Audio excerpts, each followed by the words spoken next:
खरंच खूप लोकांचा उत्स्फूर्त प्रतिसाद आहे। मनापासून लोक या सगळ्या पदयात्रेमध्ये सामील होत आहेत आणि कुठेतर हे एक चिन्ह आहे की यावेळेला मतदारांनी शिवाजीनगरच्या ठरवलंय की भारतीय जनता पार्टीला डिसायसिव्ह मॅन्डेट द्यायचा आणि मला पूर्ण विश्वास आहे की 20 तारखेला जास्तीत जास्त लोक मतदान करून 23 तारखेला जास्तीत जास्त मताधिक्याने निवडून देतील असा पूर्ण विश्वास वाटतो।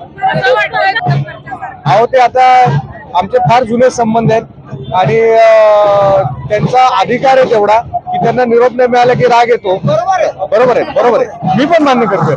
त्यामुळं आमचे अशीच चालू असतं। त्यामुळे हा कुठेतरी स्नेह प्रेम हे या परिसरामध्ये सगळ्याच मतदारसंघामध्ये झाले आणि हेच खरे संबंध आहेत, हीच खरी पुंजी आहे मला वाटतंय आणि तेच कुठेतरी मतदारांमध्ये रिफ्लेक्ट होईल।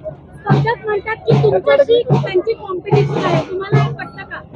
इतर दोन स्पर्धक म्हणतात की तुमच्याशी त्यांची स्पर्धा आहे, तुम्हाला हे पटतं का? नाही, नक्की स्पर्धा असते प्रत्येक आपण जेव्हा इलेक्शन लढतो तेव्हा स्पर्धा ही असतीच।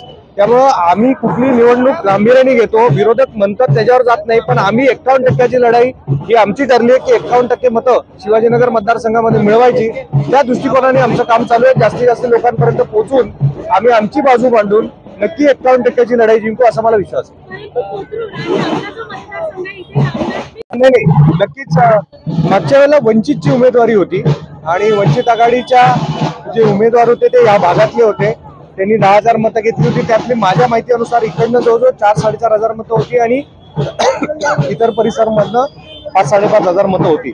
त्यामुळं नक्कीच याचा एक कुठेतरी निवडणुकीच्या ह्याच्यामध्ये एक इम्पॅक्ट होता।